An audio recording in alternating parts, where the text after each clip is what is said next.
Imagine this. A story so scandalous, so dangerous, so dripping with forbidden desire, that even Shakespeare himself would have leaned in, lowered his quill, and whispered in the dead of night, never daring to write it down. These are not the sanitized romances of stage and song, not the neat little tragedies where star-crossed lovers sigh and die prettily under the moonlight. No, these are the raw, messy, intoxicating affairs that history tried very hard to bury, the stories too dangerous to sing, the loves too treacherous to immortalize, the passions that could topple thrones and end dynasties with single kiss. Why did no bard dare? Simple, because in these tales, the penalty for humming the tune wasn't heartbreak. It was execution. Picture it. A candlelit corridor in some crumbling castle. Shadows stretching long and sharp across the walls. The silence broken only by footsteps, soft, hurried, desperate. A door creaks. A figure slips inside. Another waits.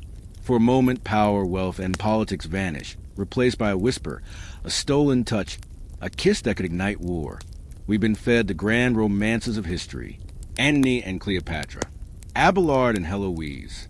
Tragic, yes, but safely rehearsed, polished enough to pass as literature.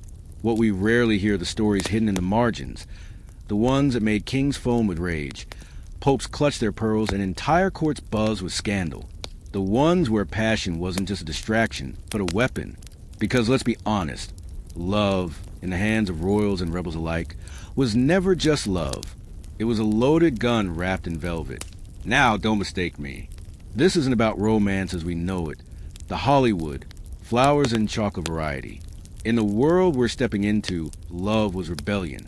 It was currency. It was the most dangerous gamble you could make in a society where every kiss had consequences. Imagine living in a world where affection itself could brand you a criminal, where being seen in the wrong chamber or receiving a letter seal with the wrong crest could mean exile, imprisonment, or worse. These are the stories that history buried. Lovers torn apart not by fate, but by politics. Secret trysts carried out under the noses of watchful guards. Affairs whispered about in court, where every jealous rival and every ambitious noble sharpened gossip into weapons. These are the romances that bards wouldn't touch, not because they weren't dramatic enough, but because they were too real, too volatile, too threatening. And yet they happened, over and over. Picture a queen, draped in silks, bowing her head at court, her every move scrutinized by courtiers. But beneath that crown, a heart racing for the knight who dares to meet her gaze.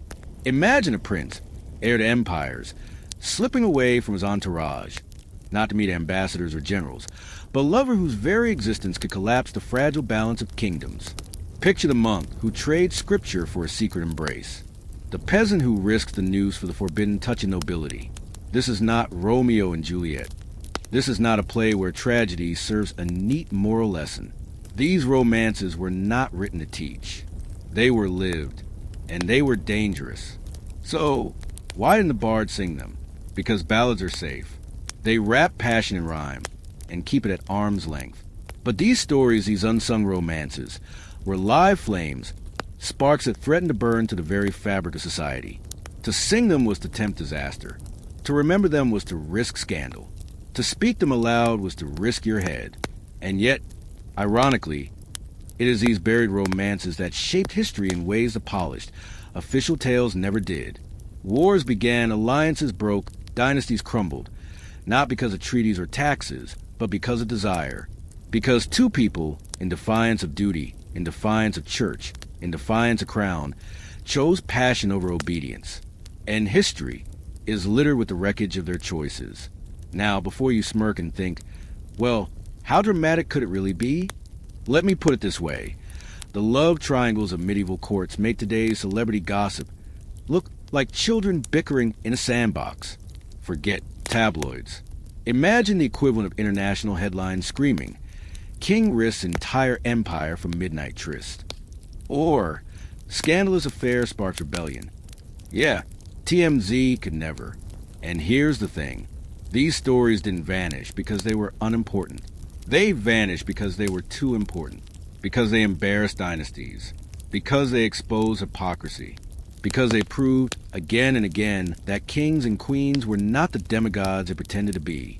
They were human, messy, vulnerable, capable of being brought to their knees not by invading armies, but by love. So what do we do now? We dig. We peel back the varnish of courtly poetry and uncover the whispers hidden underneath. We walk into shadows of history, where letters were burned, names erased, and stories silenced. We resurrect them, not as polished legends, but as raw, dangerous truths. Because in the end, history isn't made only in battlefields and council halls. It's made in stolen moments, in quiet touches, in reckless choices whispered in the dark. And maybe, just maybe, those stories are the ones worth telling. So brace yourself. We're about to dive into romances that reshape kingdoms, betrayals dripping with lust, and desires so forbidden that even centuries later, they can still make the air crackle. Prepare for queens who risk crowns, princes who gambled dynasties, monks who abandoned vows, and rebels who dare to love where love was outlawed. These are the romances no bard dared sing. But we will. And once you've heard them, you'll never look at history the same way again. Let's strip away the fairy tale lens, shall we? Forget the candlelit strolls. Forget the serenades beneath balconies. Forget the Disney endings we've been spoon-fed. Because in the past, love wasn't poetry. It was currency. Cold, calculated, negotiated like trade deals. Marriage wasn't about romance. It was about borders, about land, about power stitched together with rings and bloodlines. Picture a banquet hall where the bride isn't gazing longingly at her groom, but being presented like a treaty. Her dowry measured not in affection, but in acres. Her smile? A formality, like sealing wax on a royal decree. And in the back of the hall, the whispers weren't about love's sweet promises. They were about inheritance, armies, alliances. Romance? Oh, that was a side hustle. Because here's the truth. In a world obsessed with lineage, passion was the most dangerous gamble of all. It could topple dynasties.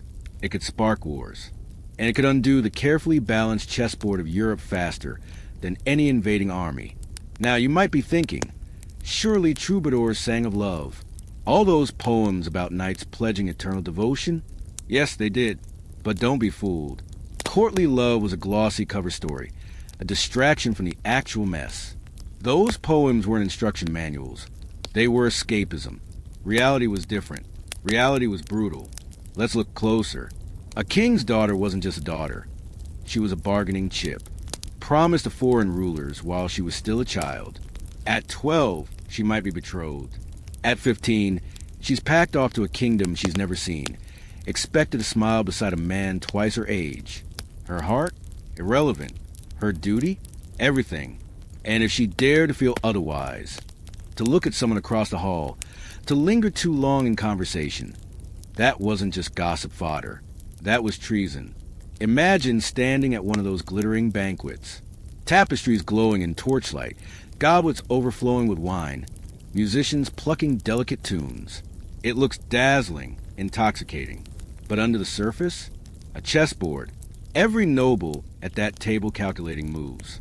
That marriage over their ties France to Spain. That one prevents Scotland from allying with England's enemies. And the young bride walking down the aisle? She's less a bride than a human treaty document, sealed with flesh and bone. And yet, amidst all this calculation, desire still flickered. That's the paradox. Even in a world that tried to smother love under contracts, passion leaked through the cracks. Think of the knight who steals a glance at the queen. Just one look. But it's enough to set tongues wagging, enough to endanger crowns. Or the prince who chafes at the bride chosen for him, sneaking off to find someone who stirs not politics but his pulse. Those moments were silent rebellions. Because in this system, to love for yourself was to defy an entire world order. It's funny, isn't it? Today we treat love as a right. Swipe right, swipe left, fall in, fall out. But back then, love was a privilege denied to most.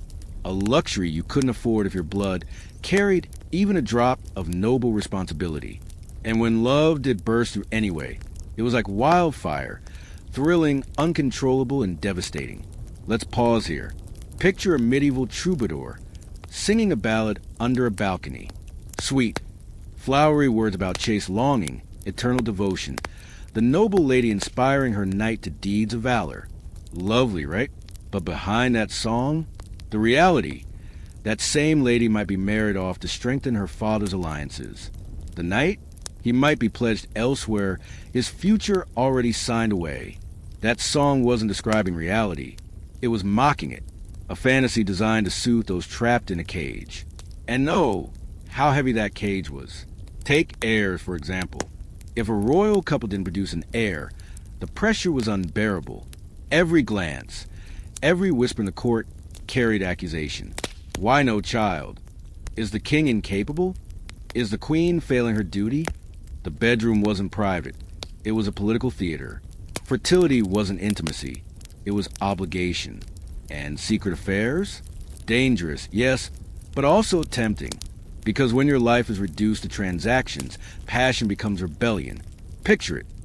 The young noblewoman, married off to a man 3 decades older. She smiles at court, her every move watched. But in private, maybe her heart pounds for someone else. Maybe she dares to meet him in secret gardens or exchange coded letters tucked inside prayer books. Every note is a risk. Every glance is a gamble. But what else does she have? And the men weren't immune either. A prince, bound by contracts, knowing his marriage will tie 2 kingdoms. Yet his heart strays. And when it does, the stakes aren't just personal.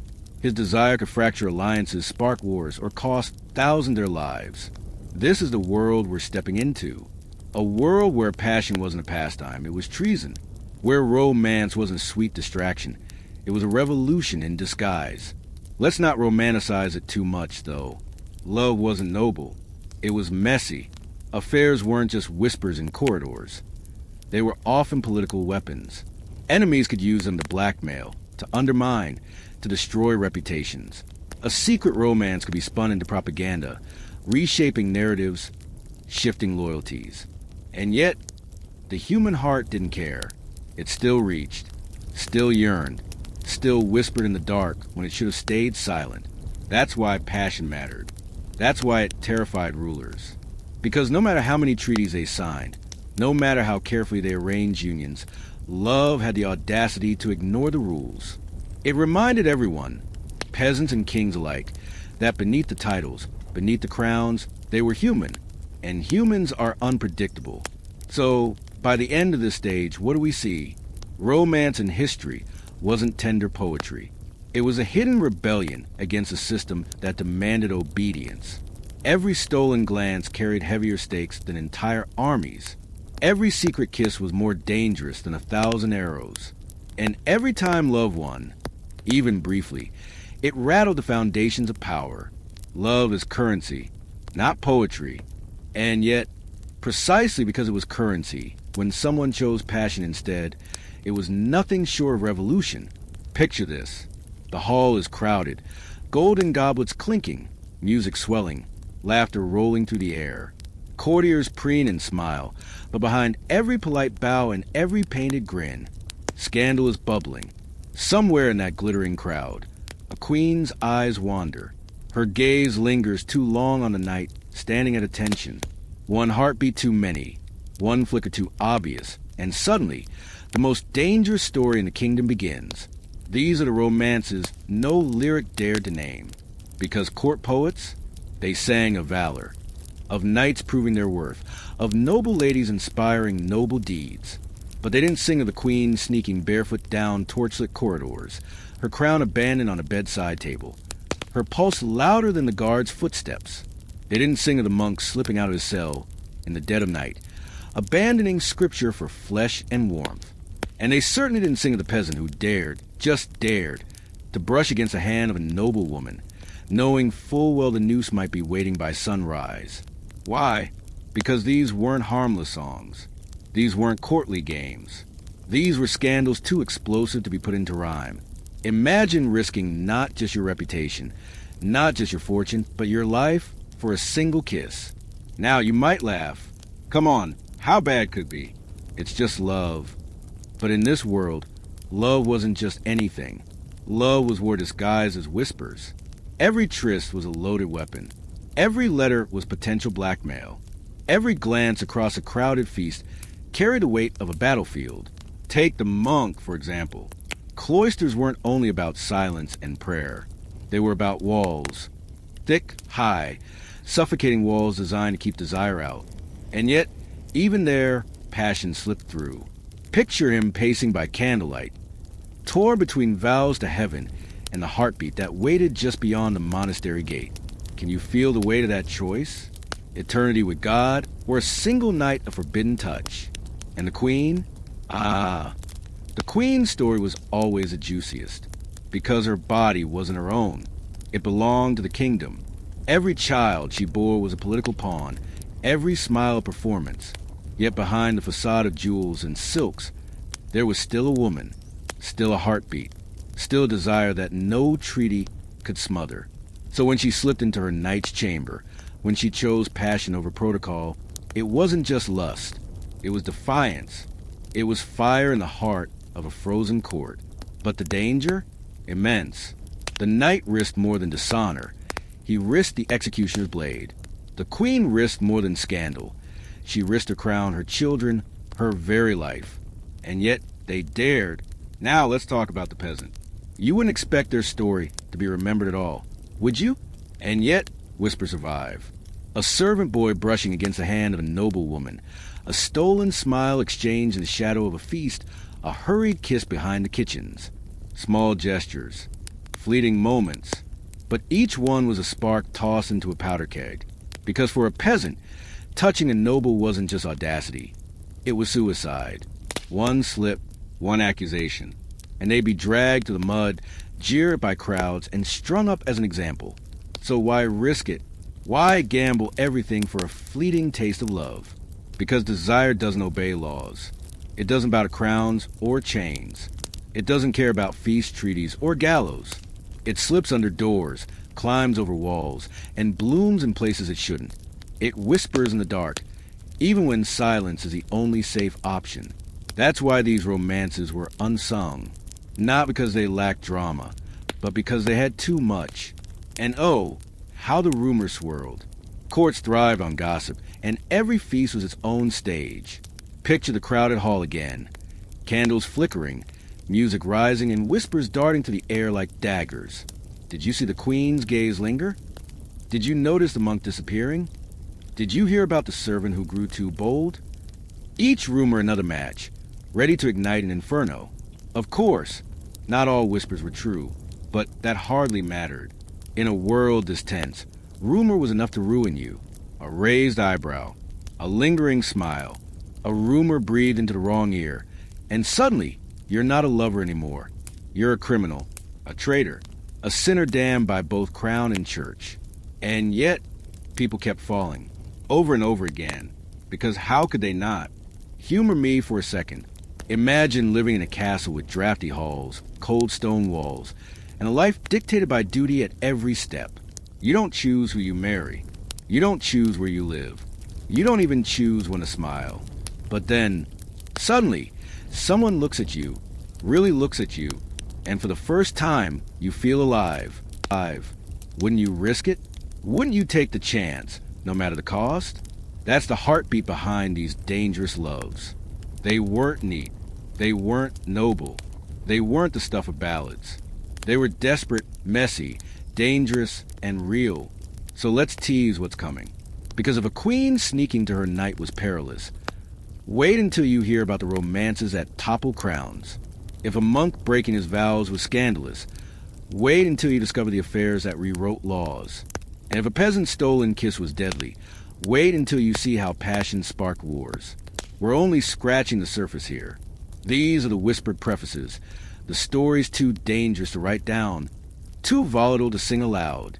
But they existed, beating hearts behind the official chronicles, dangerous desires behind the polished portraits. The poets didn't dare sing them. The chroniclers dared not record them, but the whisper survived.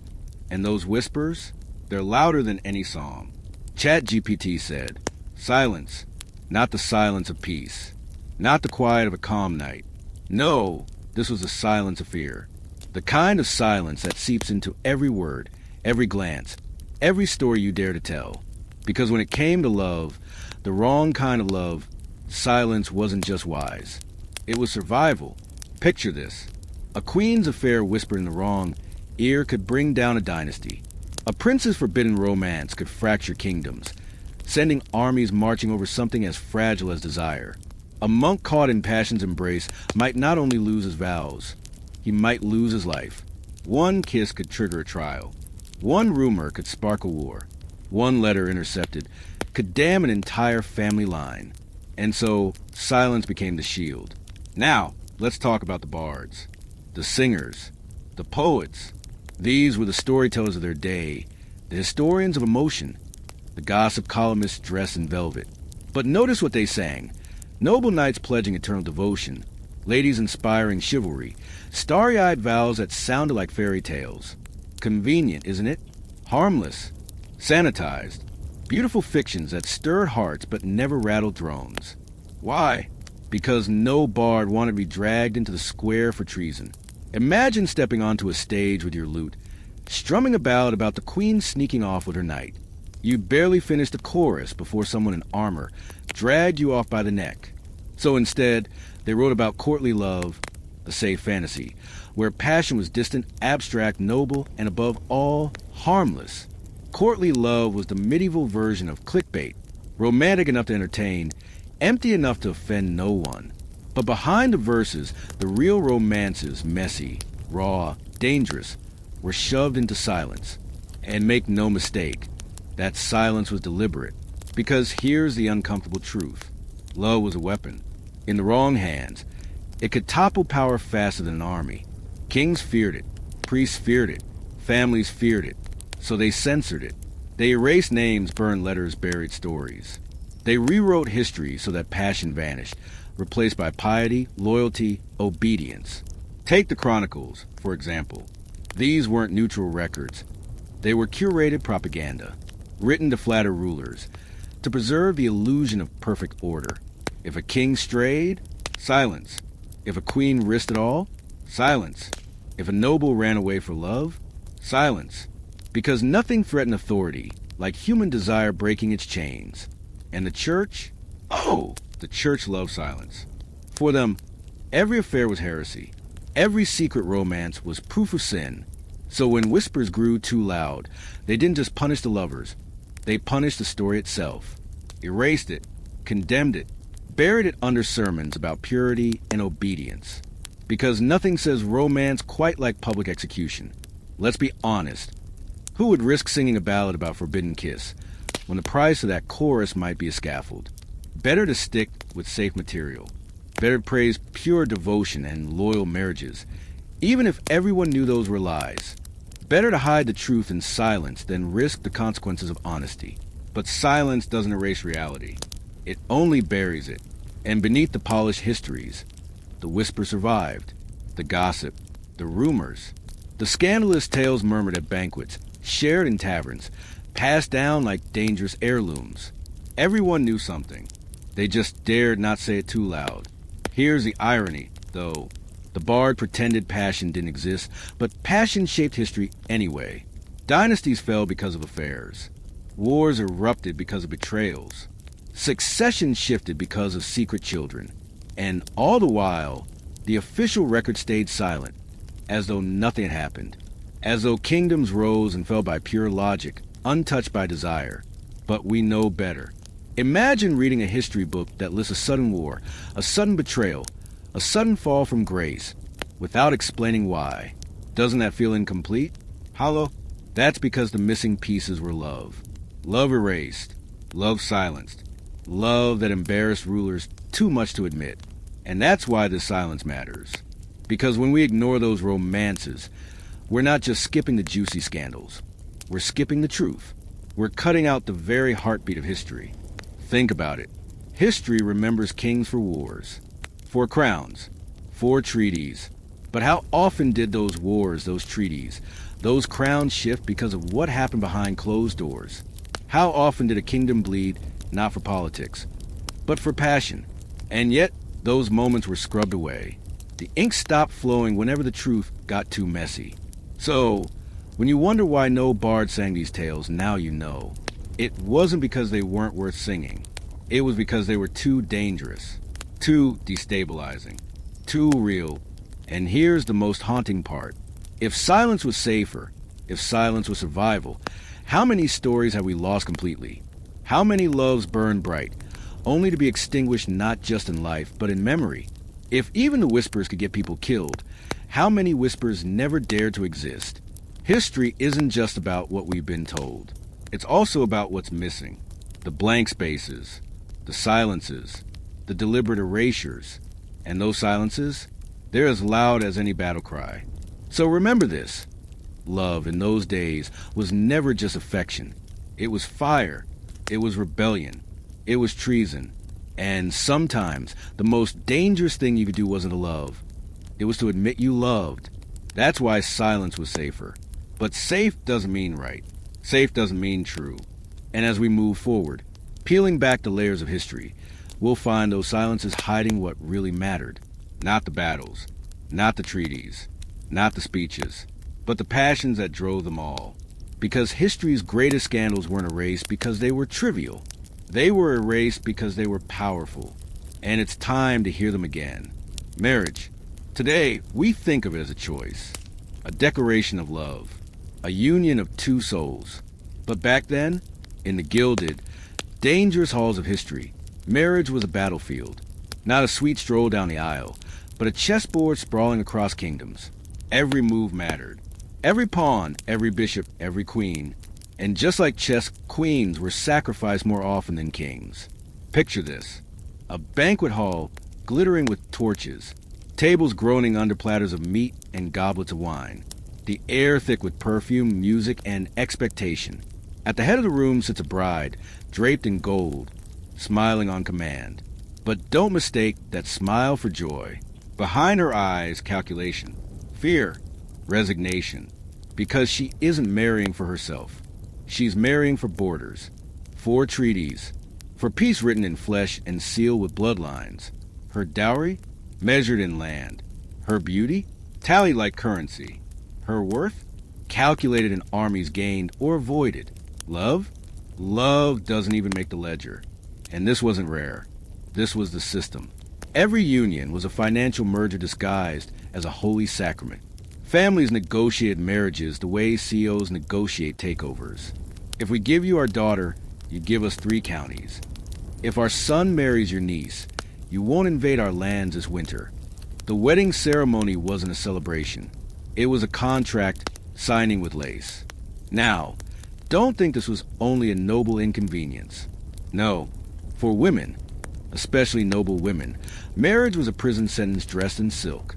From childhood, they were trained not for independence, but for usefulness, taught to smile, curtsy, sing, and carry themselves like fragile treasures. Their futures sold off in letters exchanged long before they could read them. Imagine being 14, shipped off to a foreign land, to a man twice your age, whose name you only learned when they stitched it onto your wedding gown. Romance? A luxury no one asked your opinion about. And yet, beneath the pomp, beneath the politics, desire simmered. Always, because no matter how much society chained love, it refused to stay silent. Think about it. You're a king. You've married a queen because your council said so. You barely know her. She was chosen for her connections, her dowry, her ability to bear heirs. And yet, night after night, you sit beside her at feasts, making polite conversation, while your heart beats faster when your eyes stray to someone else across the hall. Or imagine the queen herself. She's paraded as a jewel of the court, her every step watched, her womb discussed as though it were public property. But then there's a knight, a loyal, handsome figure who looks at her not as a treaty, not as a vessel, but as a woman. Suddenly, every heartbeat is rebellion, because passion didn't obey strategy. And that's what made it dangerous. Now let's add some modern spice. Think of it like this. These royal marriages were basically corporate mergers. Imagine 2 Fortune 500 companies joining forces, except instead of stockholders, you've got soldiers. Instead of CEOs, you've got monarchs. And instead of quarterly reports, you measure success in babies born. Romantic, right? And just like in modern boardrooms, corruption, betrayal, and backroom deals thrived. Families weren't planning weddings. They were planning survival. The banquet table wasn't a place for celebration. It was a war council with wine. But let's not forget the human cost. Many of these couples barely spoke the same language. They stood together at the altar as strangers. Entire lives yoked together by the ink of men who never had to sleep in the same bed. And while ballads sang of loyalty and love, the reality was often isolation, resentment, and desperation. So what happened? Monarchs took lovers.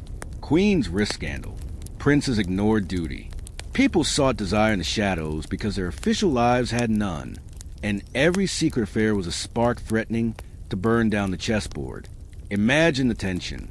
A royal couple paraded before their people as the perfect union. But behind the walls, coldness, distance, perhaps even hatred.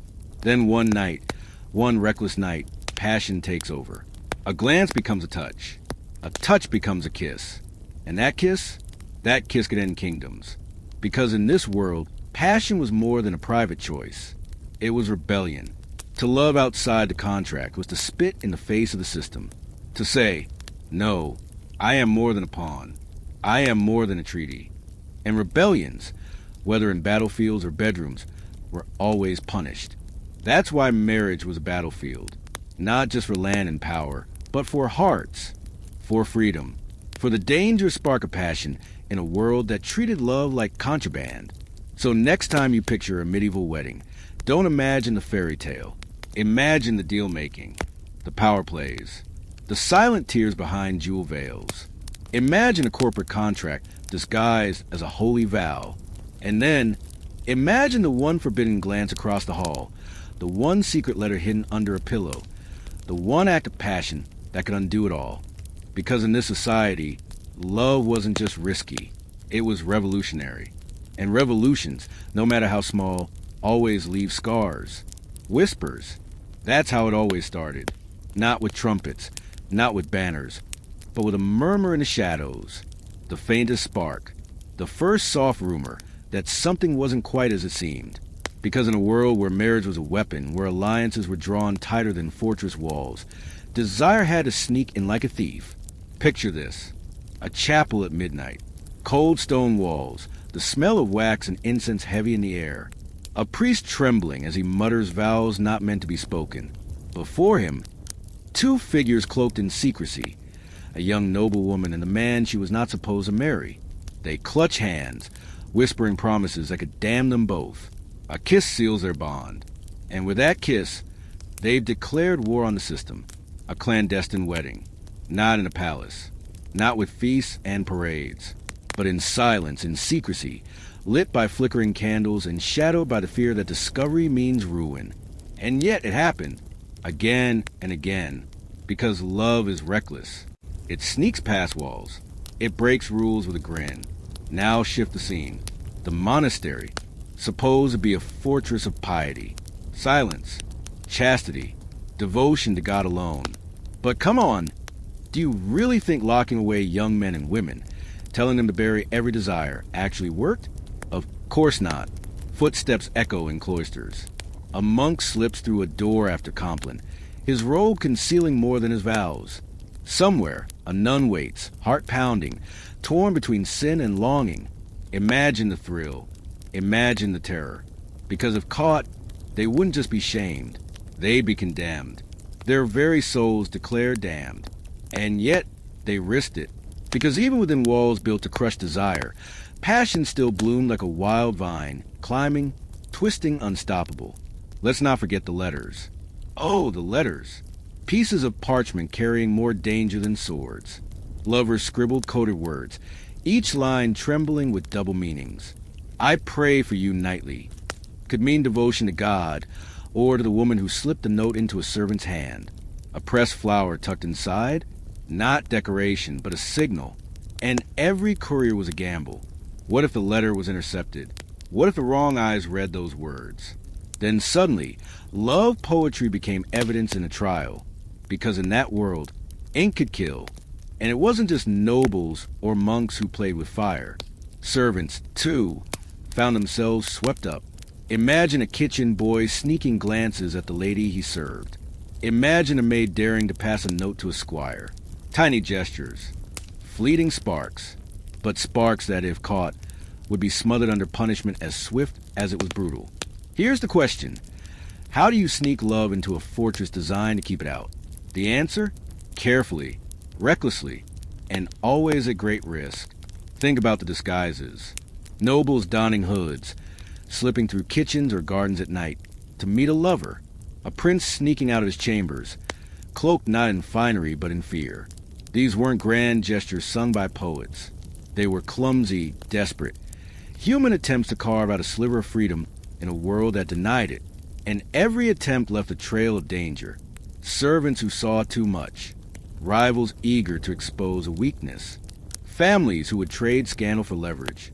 Every love story was a ticking clock. How long before the whispers grew too loud? Of course, some of these early scandals ended quietly.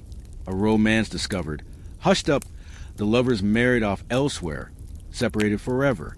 But others lit fires that couldn't be put out. Because passion doesn't stay small. It grows. A clandestine wedding may start with two trembling hands in a chapel. But what happens when children are born of that union? Children with claims to titles, land, inheritance? Suddenly, it isn't just a secret romance. It's a dynastic crisis. An affair in a monastery might begin as a whispered kiss in the cloister. But when rumors spread, when the community learns their holy vows have been broken, faith itself shatters. Trust collapses. Scandal spreads like wildfire. And a letter, one intercepted letter, can change everything. One wrong courier, one suspicious servant, one jealous rival. And suddenly, what was once a secret becomes a public trial. That's why these whispers mattered. Because even the smallest spark could topple giants. Now, let's not lose the humor here. Because yes, it's tragic, it's dangerous, but it's also absurd. Imagine risking eternal damnation, eternal hellfire for a midnight kiss. Imagine hiding your lover under your monk's robe and hoping no one notices the suspiciously human-shaped lump beneath the fabric.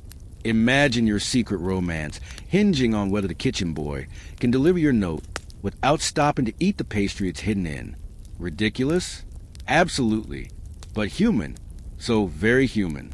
And that's why these stories survived, not in official records, but in whispers, in rumors, because people couldn't help but talk.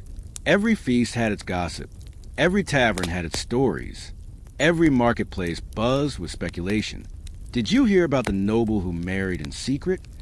Did you hear about the priest caught sneaking into the nunnery?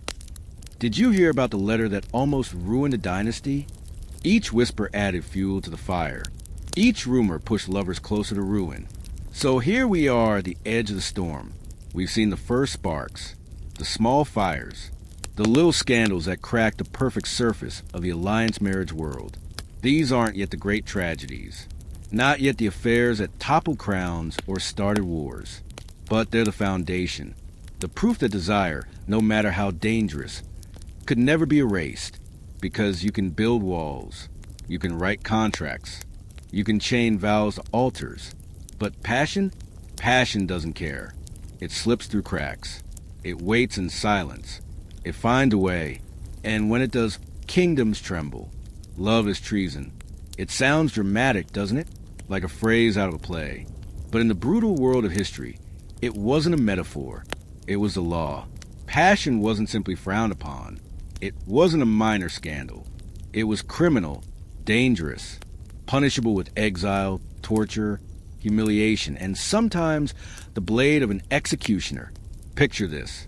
A young nobleman, heart pounding, slipping through a hidden passage to meet a woman not chosen for him by treaty, but chosen by his own desire.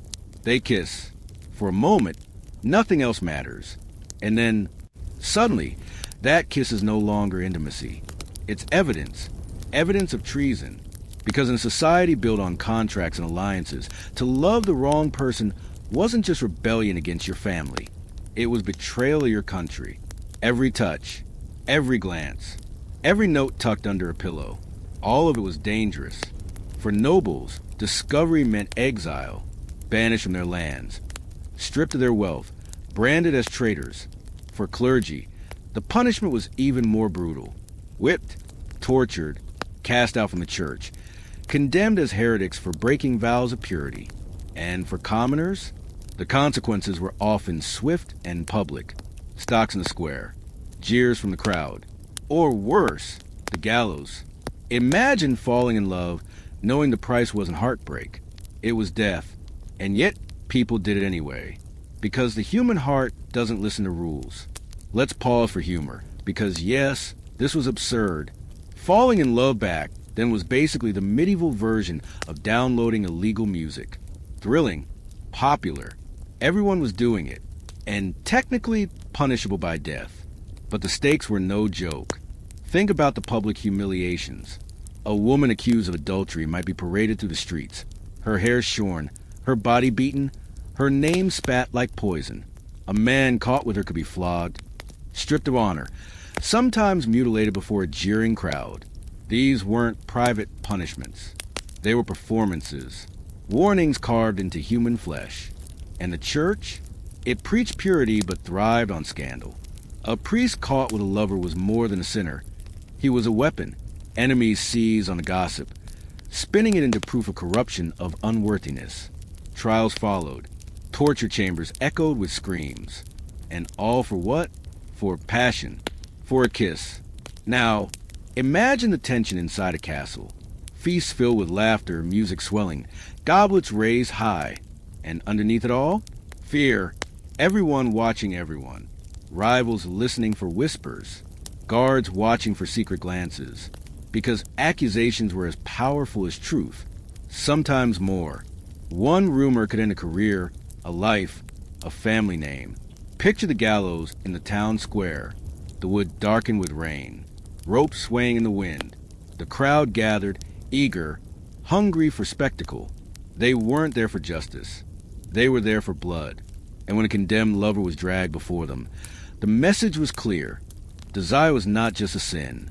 It was treason against the very order of the world. It sounds harsh. It was. But why? Why treat love like war? Because rulers knew something dangerous. Passion is uncontrollable. You can negotiate treaties. You can sign contracts. You can order armies. But you cannot order the heart. And when the heart disobeyed, entire dynasties shook. A prince marrying for love could fracture alliances. A queen's affair could call into question the legitimacy of heirs. A priest abandoning his vows could unravel trust in the church itself. So they made love a crime. To terrify people into silence. To make every heart beat in chains. But hearts don't stay chained forever. Imagine a young woman in the marketplace. She dares to smile at a soldier. Just a smile. Harmless, right? Except he's above her station. Except he's already promised elsewhere. Except she knows the rules. That smile could mean accusation. That smile could mean ruin. And yet, she does it anyway. Because sometimes, one smile is worth everything. And isn't that the tragedy? That in a world of sword and crowns, the most dangerous weapon was an army. It was affection. Think about that for a moment. Love was a loaded weapon. To wield it, even for a heartbeat, was to risk collapse. Collapse of families. Collapse of alliances. Collapse of entire dynasties. That's why passion terrified rulers. Because unlike armies, it couldn't be controlled. Unlike gold, it couldn't be counted. Unlike treaties, it couldn't be signed or sealed. It was unpredictable. And unpredictability is the enemy of power. So punishments grew harsher. The stakes grew higher. The silence grew louder. But the whispers never stopped. Because how could they? Love doesn't die under threat. It hides. It waits. It sneaks through cracks. It risks everything, over and over again. And in doing so, it revealed the hypocrisy of the system. A king declaring adultery punishable by death, while keeping mistresses behind palace doors. A bishop condemning lovers as sinners, while secretly breaking vows himself. The same rulers who outlawed passion were often its most guilty practitioners. And the people knew. They always knew. So the laughter at feasts masked whispers of scandal. The prayers in chapels hid secret longings. The public punishment served as theater, but they also betrayed a truth too obvious to ignore. Passion was everywhere. Forbidden, dangerous, yet unstoppable. That's why we call it treason. Not because love itself is disloyal, but because the system demanded absolute obedience, and desire refused to obey. Picture the gallows again. Picture the crowd. Picture the condemned, standing tall even as the rope tightened. What were they guilty of? Not theft, not murder, not betrayal of a king. Guilty of love. Guilty of feeling what everyone felt, but no one dared to admit. And that is the cruel irony, that the most universal of human emotions was branded the most dangerous of crimes.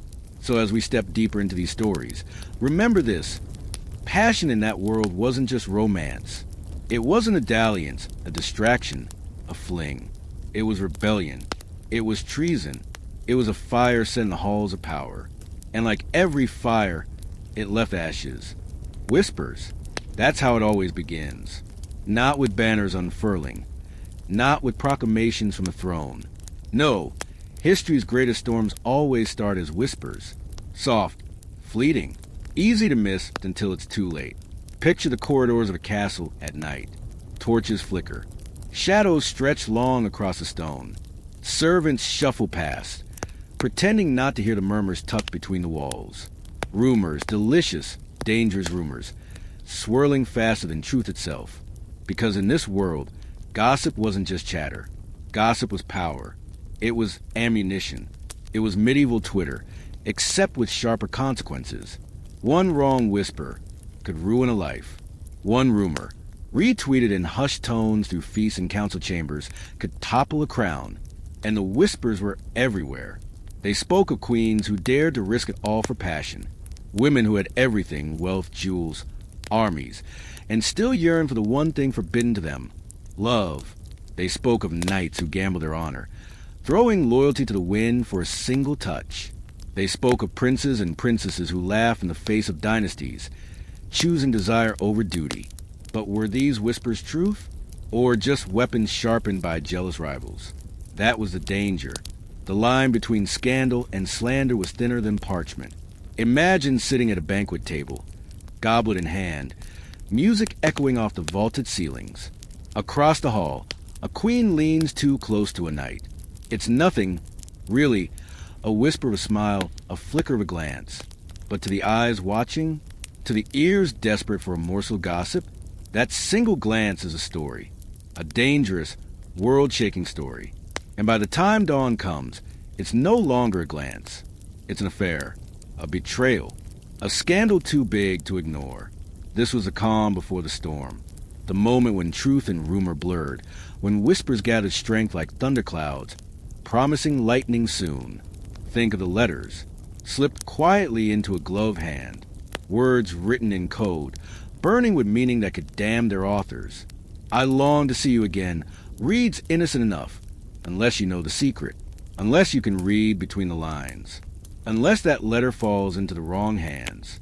Then it's no longer love poetry. It's evidence, evidence of treason.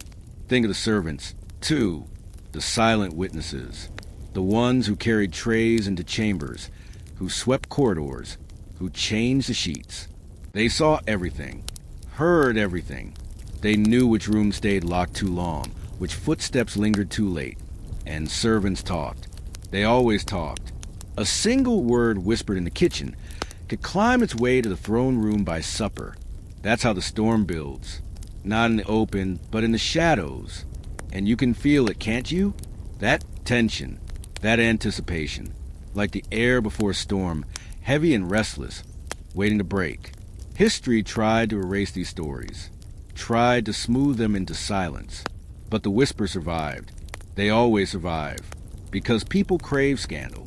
Always have, always will. What was court gossip, if not the medieval version of a viral headline? The queen smiled too long at her knight? Share it. The prince disappeared from his chambers at night? Share it. The monk and the nun exchanged a glance in the cloister? Oh, you'd better share that. And every time the story spread, it grew, truth twisted, details stretched, until no one remembered what actually happened. They only remembered the scandal. But here's the secret. Hidden in those whispers are grains of truth. Queens did risk their crowns. Knights did gamble their honor. Lovers did ignite wars. And those stories, the ones no bard dared sing, they're about to erupt. This is the threshold. The moment before names are spoken aloud. The moment before scandal stops being rumor and becomes history. So lean in closer. Because what comes next is forbidden knowledge. The kind of stories that could have gotten you dragged before tribunal, accused of heresy, or worse. But we're not afraid of whispers anymore. The storm is here. And when it breaks, you'll see that passion was never harmless. It was a force strong enough to rewrite kingdoms, topple dynasties, and leave scars on history itself. So prepare yourself. The whispers are ending. The thunder is about to roar. Picture this. A queen, crowned in gold, draped in jewels, the very image of duty and devotion. To her people, she is untouchable. To her court, she is perfection carved in flesh. To her king, well, she is an asset, a womb for heirs, a symbol of alliance, a chess piece that must never step out of place. But under the weight of that crown, a heart beats, a heart that dares to want more. Because in the quiet moments, when the feasts are over and the courtiers are drunk on wine, her eyes betray her. They drift, they search, they find him. The knight, tall, loyal, sworn to protect her throne, and yet the greatest danger to it. This is not poetry. This is not some courtly ballad sung by a safe little bard in a velvet hat. This is raw, reckless desire in the one place it should never exist, the queen's chamber. Every glance is dangerous. Every touch is loaded with treason. Now, imagine the banquet hall. Torches blazing, music filling the vaulted ceilings, goblets raised in toast. At the head of the table, the queen sits beside her king, her smile frozen into perfection. But across the hall, there he is, the knight, watching her. Or maybe not watching her. Maybe he's clever enough to keep his eyes down. But she feels it, that silent thread stretched taut between them. And in that instant, she isn't queen. She isn't duty. She is simply a woman aching for one forbidden touch. The tension is unbearable. And yet, oh, how sweet, they become masters of secrecy. Their romance is a game of smoke and mirrors, of shadows and symbols. A handkerchief dropped at the right moment. A rose left in a garden alcove. A ribbon tied in just the right color. Place where only he will notice. Tiny signals carrying weight heavier than crowns. Can you feel it? The suspense, the danger? Because betrayal hovers like a ghost. Courtiers whisper in corners. Rivals sharpen their knives. Every ally could be an enemy. Every friend could sell the secret for power. And the queen knows it.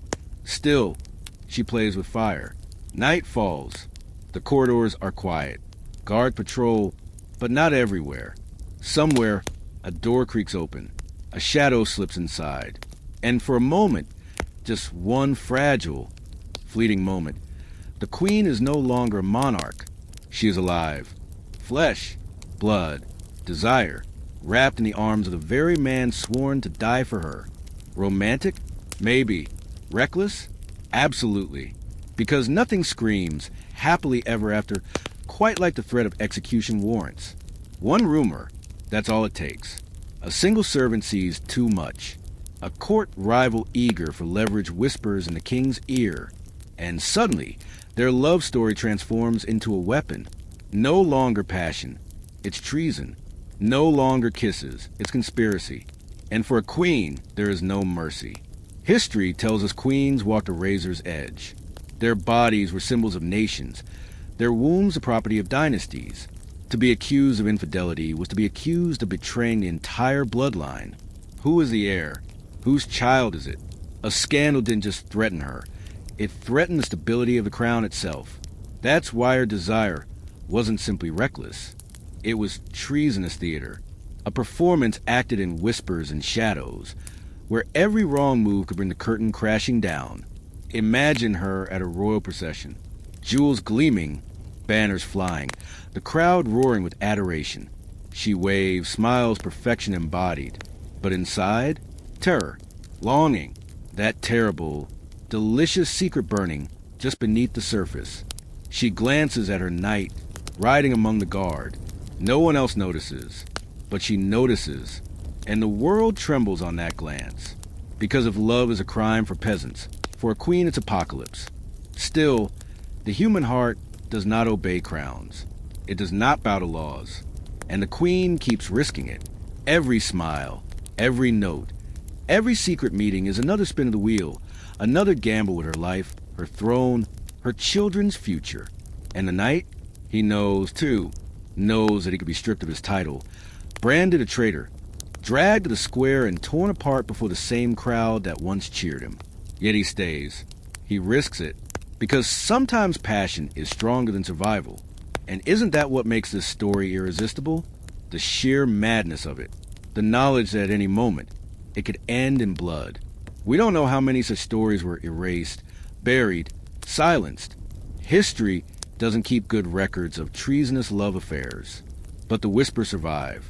The rumors of queens who risk crowns for knights, of glances across banquet halls that meant more than treaties, of castles where shadows hid more than state secrets. And when you strip away the politics, the jewels, the thrones, what are they really? Two people, too fragile, desperate hearts trying to be human in a world that denied them the right. That's why this story matters. Because for a queen, love wasn't just reckless. It wasn't just a scandal. It was the ultimate act of defiance. And for her knight, every kiss was a pledge, not of loyalty to the crown, but of loyalty to her. That's the scale of danger we begin with. Not whispers in taverns, not petty scandals, but passion that could topple kingdoms. The queen's dangerous desire. A story too volatile for ballads, too deadly for poems, too scandalous for history books, and yet still whispered, still remembered, still powerful, because love, even treasonous love, always leaves echoes. Picture this. A prince stands at a balcony above a square of waving flags. Trumpets flare. Banners of rival houses ripple like bright, patient sharks. He raises a hand, smiles the practiced smile, and repeats the line he's been fed since childhood. Duty first. Inside, a different drum is beating. Not duty, not protocol. Desire. The kind that rearranges the furniture of your mind. The kind that whispers, take one step, just one step, and everything changes. He doesn't mean to meet them. Of course not. Princes don't meet people. People are presented to them like dishes on a long table. But fate doesn't care about etiquette. Fate bumps elbows. Fate tangles routes. Fate slips a stranger into a corridor at the precise second his guard turns his head. And there they are, a commoner with eyes like flint, or a rival noble carrying an enemy crest stitched in silk, or someone from the wrong faith, a prayer on their lips, a story in their voice. He laughs. They don't bow. That's how it starts. Imagine the shock of being seen, not as a title, not as a future crown, not as a treaty with legs, but as a person. It's intoxicating, it's terrifying, and it's immediate. The prince who is everything suddenly wants only one thing. The one thing he's been told he can't have. He knows the rules. He is the rules. His marriage is already a map folded in a council chamber. If he weds House A, the north stays calm. If he weds House B, the ports stay open. If he weds House C, a war doesn't happen. Love isn't on the map. Love is the stain in the margin. Love is the spill that smears ink across borders. One kiss, and you've redrawn Europe. But desire makes geniuses of cowards. It invents routes even spies haven't found. The prince learns the art of disappearing in plain sight.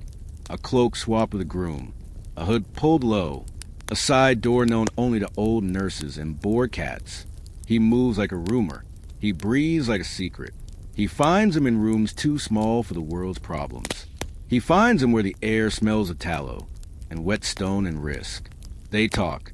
They touch. They plan no future, because the future is already planned without them. Instead, they make a present so bright it burns. A hand pressed to a heartbeat. A name said softly, as if the walls might bite. A laughter that shouldn't exist, and yet does. And then come the letters. Not tender keepsakes. Not little poems to fold into a locket. No, These are grenades with wax seals. Each line is a fuse. Each metaphor is a date and a time and a place a lawyer could weaponize.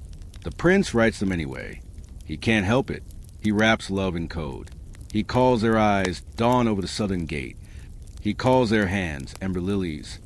He signs with a symbol that only two people on earth could decipher. Two, and the unlucky courier who gets caught. Because court is not a playground. Court is a battlefield with wine. Enemies sit on cushioned chairs and count your heartbeats like coins.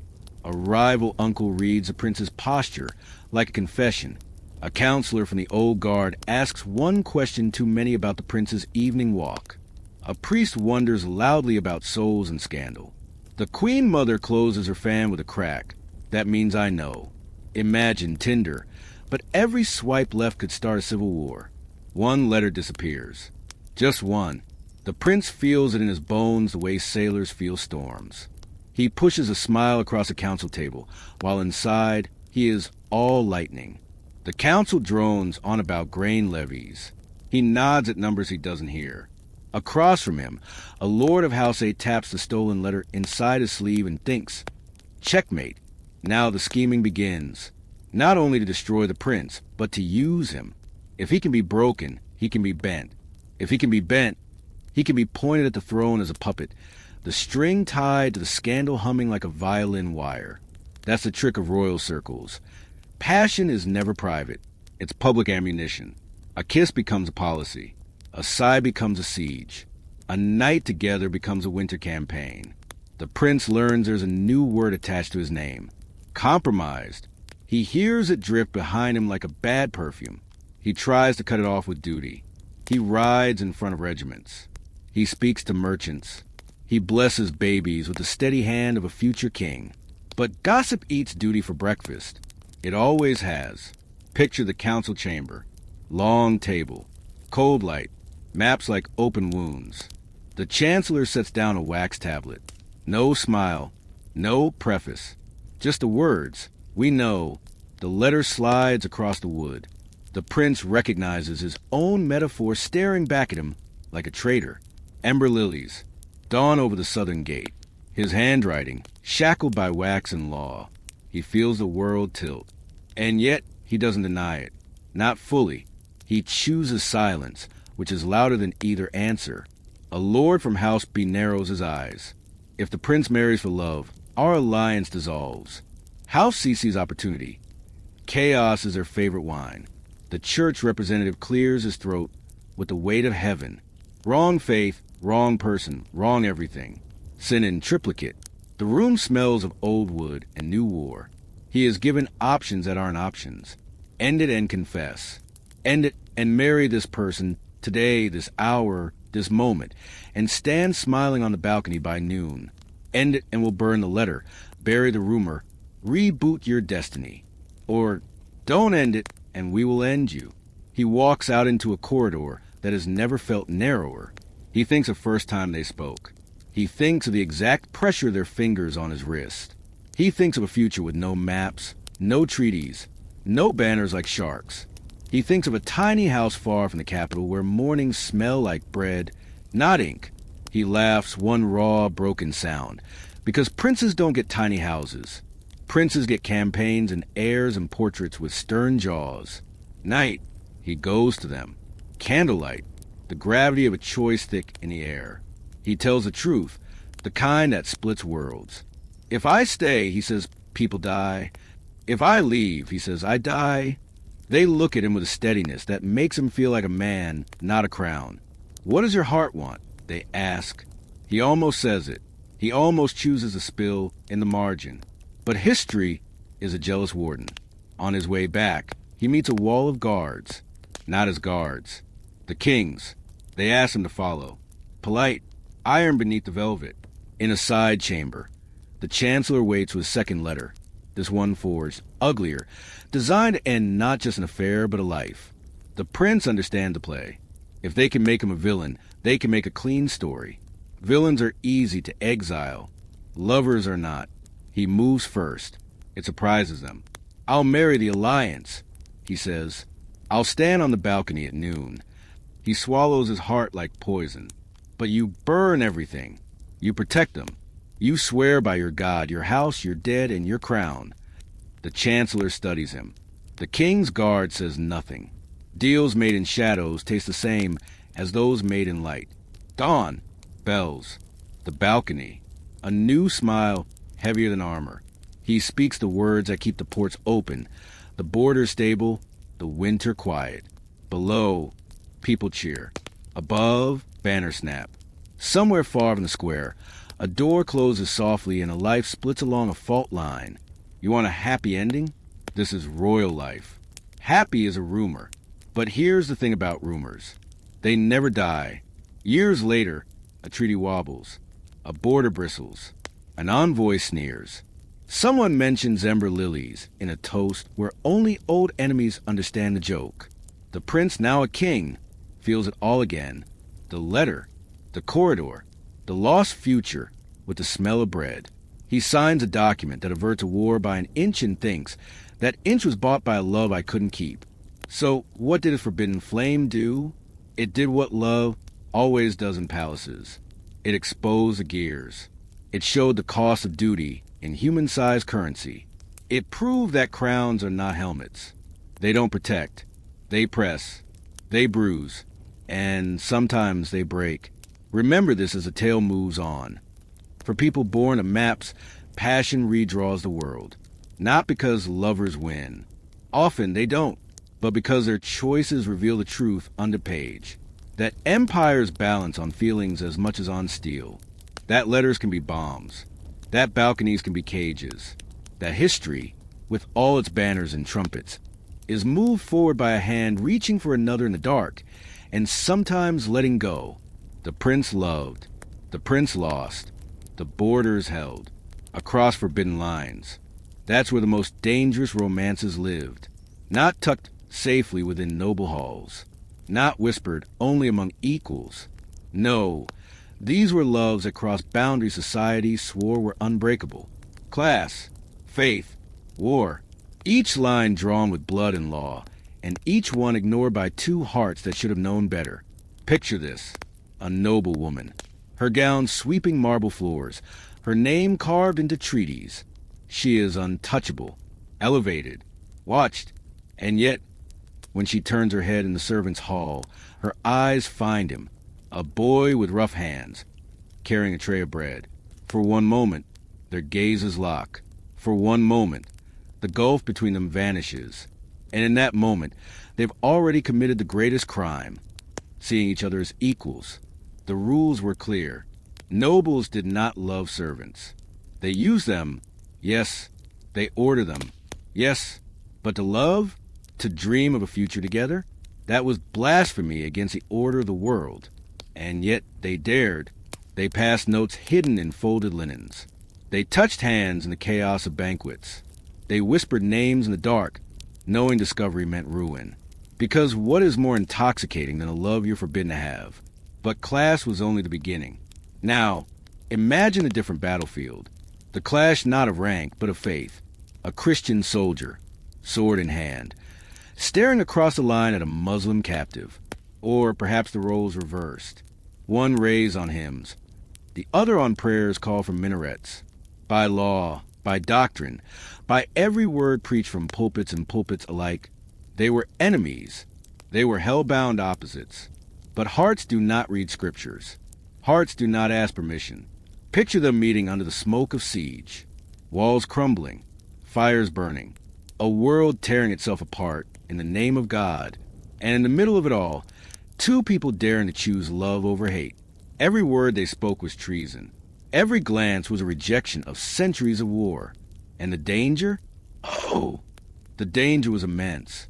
Because nothing unites people faster than their hatred of other people's love. If they were caught, it wasn't just a scandal. It was heresy. It was betrayal of armies, of faiths, of entire civilizations. And yet we know what happened. Whispers survive. Stories of conversions, of secret unions, of children born to parents who crossed the most unforgivable line. Love creating new bloodlines in defiance of war itself. Now, let's turn to the soldier's tale. Not just across faith, but across enemy lines. Imagine a battlefield, corpses still cooling in the mud, banners torn, the stench of death heavy. And amid this horror, one soldier stumbles across the enemy, wounded, defenseless. The script says he should finish the job, end the rival, serve his flag. But instead, he kneels, he binds a wound, he meets their eyes, and something begins. Impossible? Maybe. Unthinkable? Certainly. But it happened, and it terrified rulers. Because if love could bloom between enemies, what excuse remained for war? These romances weren't just personal. They were seismic. They disrupted the foundation societies were built on. Think about it. A noble with a servant shattered class hierarchy. A Christian with a Muslim mocked centuries of holy war. A soldier with an enemy cut the legs out from under national propaganda. These loves weren't just forbidden. They were revolutionary. And revolutions spark reactions. Whispers of such liaisons often led to witch hunts. A noble woman suspected of loving beneath her rank might find herself accused of sorcery. Because, of course, only magic could explain why she would stoop so low. Riots broke out when rumors spread of unions between faiths. Neighbors turning on neighbors, eager to cleanse the scandal. Even wars were justified by pointing to forbidden romances, spun into evidence of treachery. Because nothing frightened rulers more than the idea that love could tear down the walls they'd spent centuries building. Picture a cloister, meant to keep women locked away from temptation. Silent halls, cold stone, and yet, in the shadows, two figures meet. Hands touch, lips follow, and suddenly, the sacred space is transformed into the stage of rebellion. Or picture a tavern, smoke curling through rafters, peasants muttering over mugs of ale.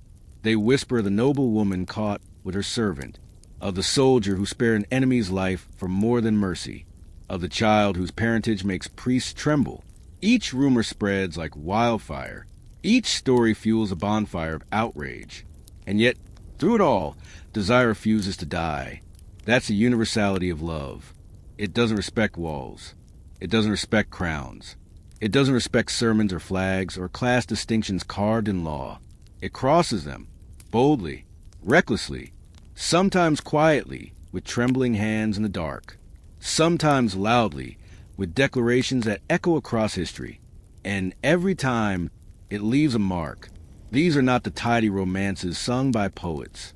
These are messy, dangerous, defiant loves that dare to challenge the very structure of the world. They were punished. They were silenced. They were erased from official chronicles. But the whisper survived, because people remembered.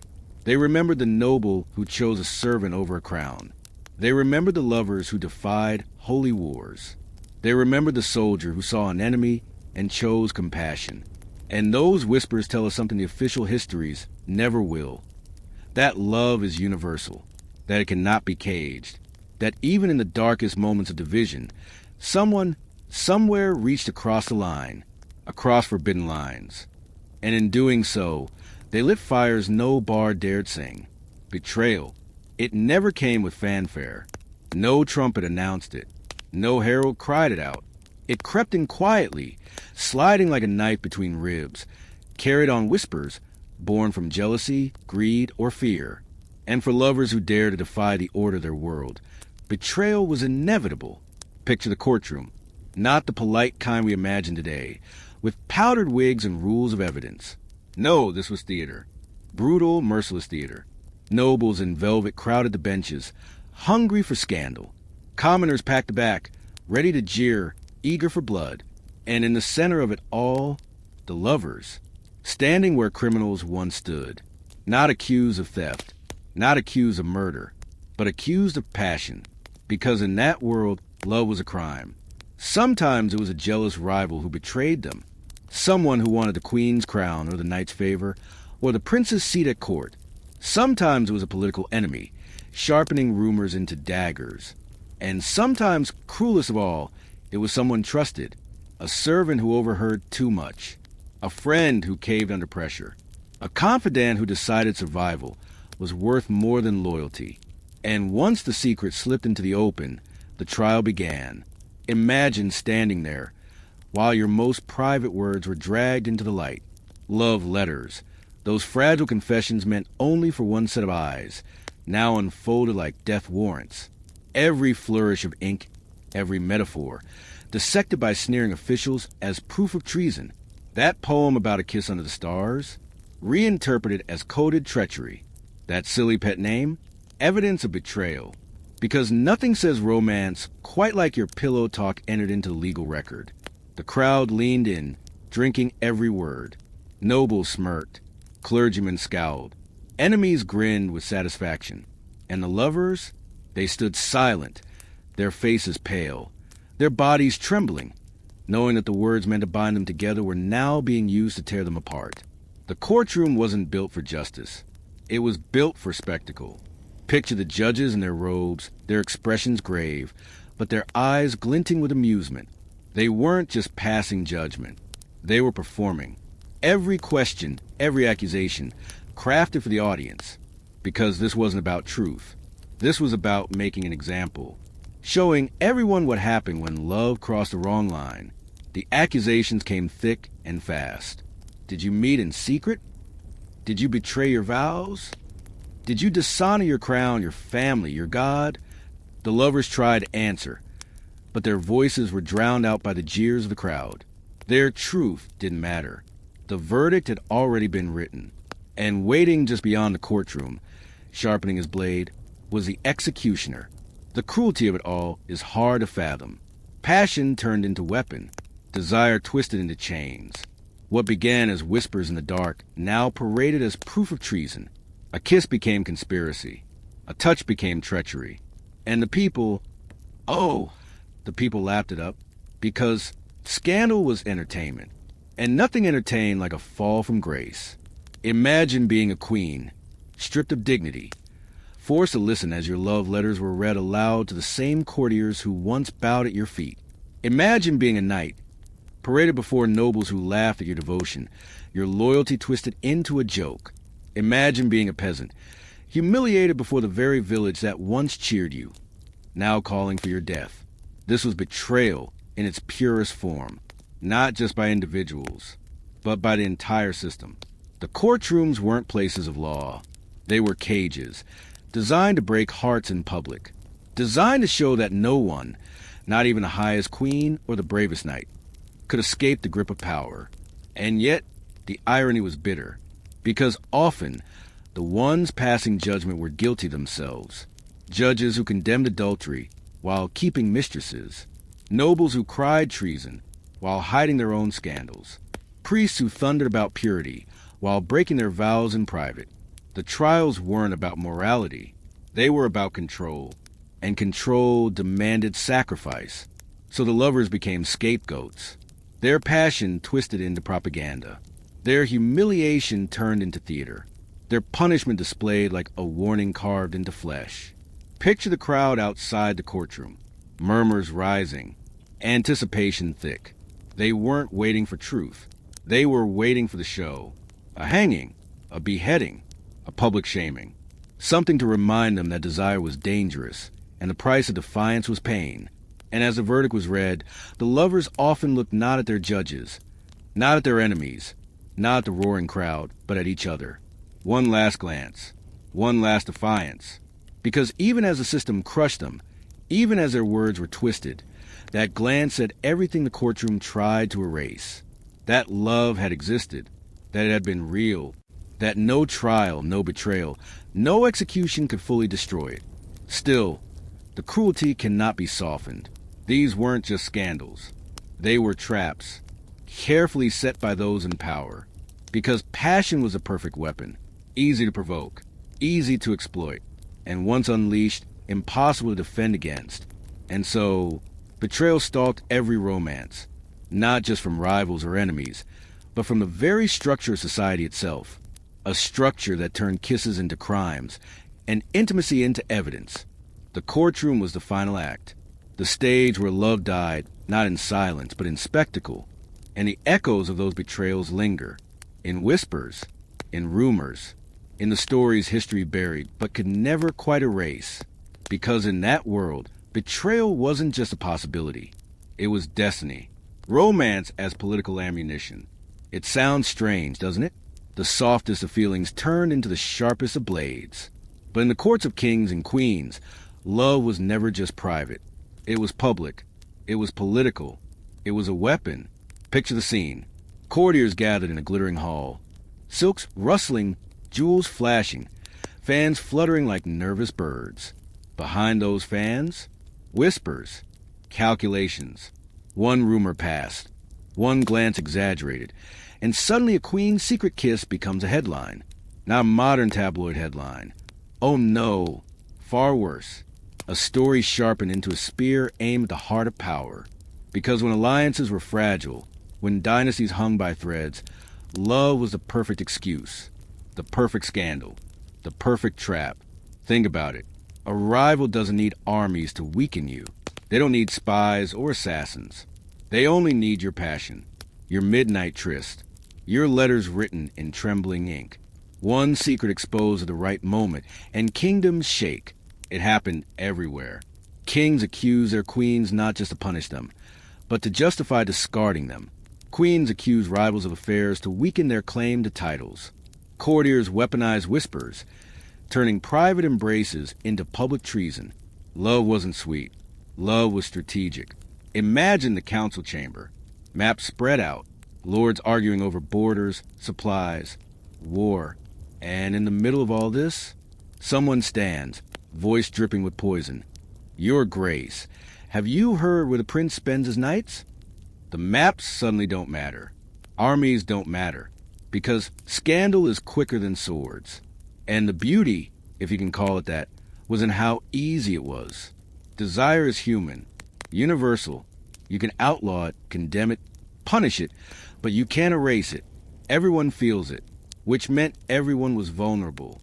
Every rival, every ally, every crown. It was the simplest political math. If you want to topple a throne, you didn't just send soldiers. You sent rumors. Picture armies marching, banners snapping in the wind, drums pounding, swords flashing. And behind the army, not just steel, but gossip. A king accused of taking the wrong mistress. A queen accused of bearing the wrong heir. Suddenly, the war isn't fought on the battlefield. It's fought in bedrooms. And the crowds loved it. Scandal was theater. It was entertainment. Just as today, we cancel celebrities for their mistakes. Back then, they canceled bloodlines. Entire dynasties erased, not by defeat in war, but by defeat in rumor. And the irony? Those who wielded scandal were often guilty themselves. Kings with harems pointing fingers at a single kiss. Queens with their own lovers condemning another woman's secret. Nobles drunk on hypocrisy, shouting treason while slipping off to the same shadows they punished others for. Because the goal wasn't purity. The goal was power. Love became ammunition in rebellions, too. Leaders fanned the flames of outrage. Did you hear what your rulers do at night while you starve? Suddenly, the people weren't just hungry. They were angry. Scandal-fueled revolt. Lovers' names became rallying cries. Rumors became banners.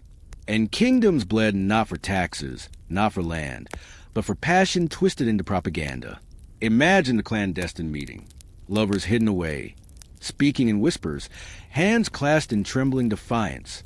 For them, it's intimacy. For their enemies, it's strategy. Someone outside the door listens, memorizes, prepares to twist it into a tale of betrayal. By dawn, the story has changed. The lovers are conspirators. The embrace is treason. And the court roars for blood. That was the pattern. Over and over again. Romance wasn't private. It was public. It wasn't weakness. It was ammunition. It wasn't a side plot. It was the powder keg, and conflict was the match that set it ablaze. Picture courtiers whispering behind fans, their eyes gleaming. Picture armies shifting because of one whispered name. Picture a crown falling, not because of invasion, but because of a rumor of love. And then remember this. In those courts, desire was never just desire. It was a dagger hidden in silk. And every dagger, once drawn, always found its mark. Love that rewrote the crown. Now that is not just a scandal. That is dynamite hidden inside velvet robes. Picture the throne room, golden banners, trumpets blaring, A coronation prepared to display perfect continuity, unshakable order, divine right. The people cheer, the nobles bow. The crown glitters in the torchlight, and beneath all of it, one forbidden romance is pulling the floorboards apart. This isn't a fling behind the stables. This isn't a knight stealing a kiss from a queen in the shadows. No, this is bigger. This is the heir, sometimes a monarch themselves. Throwing aside centuries of planning, entire treaties burned, alliances torn. Why? For love, or lust, or both. Because when you've got absolute power, why not gamble it all on hormones? The ripple begins small. A whisper at court. Have you heard? The king refuses a betrothed. The prince will not marry the princess of house so-and-so. Gasps. Fans snap shut. Goblets freeze halfway to lips. Because marriage in those halls wasn't love. It was law. It was geography. It was armies and borders sealed with rings and bedsheets. To break that chain wasn't a matter of taste. It was treason against the very map of Europe. And yet it happened. Imagine the shock of contracts torn apart. Scrolls carefully drawn by scribes and signed with seals. Shredded because one royal heart said, "No, the ink that had guaranteed peace now bleeds across the table." The treaty meant to secure trade? Useless. The promise meant to end a war? Broken. Because a monarch chose passion over politics. The court scrambles. Advisors beg. Your Majesty, think of the alliance. Priests thunder about duty. Nobles exchange frantic looks. And still, the monarch's face is set, their gaze fixed on a forbidden lover in the crowd. The message is clear. I will not marry for your map. I will marry for my heart. And with that choice, the crown itself bends. Now the consequences. Outrage explodes. Rival houses rage. Neighbors sharpen their swords. The balance of power tips like a seesaw. Armies march that should have been allies. Enemies smile, because scandal is their best weapon. Picture the coronation again. The crown, gleaming in the air, hovering just above the head of the heir. And suddenly, the priest hesitates. Whispers ripple through the crowd. Because everyone knows, everyone, that this crown is tainted. It rests on a head that chose rebellion over tradition, love over duty. And yet, the crown descends anyway. And with it, history changes. Think about it. One romance, just one, has undone years of planning, decades of treaties, generations of expectation. Succession, the one thing meant to be ironclad, is shattered, all because someone in power dared say, I choose this person, not that one. And sure, you could laugh. You could roll your eyes. You could say, all this chaos over a crush? But look closer. That crush rewrote borders. That crush decided who sat on a throne, who controlled armies, who ruled millions. Because love was never a distraction in history. It was the detonator. Picture the courtiers, caught between loyalty and disbelief. Do they side with the monarch's heart, or with centuries of precedent? Do they clap politely at the wedding that makes no political sense?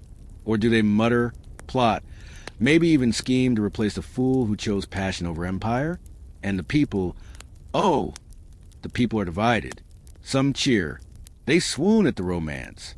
At last, a king who marries for love. Others rage. How dare he discard our future for his desires?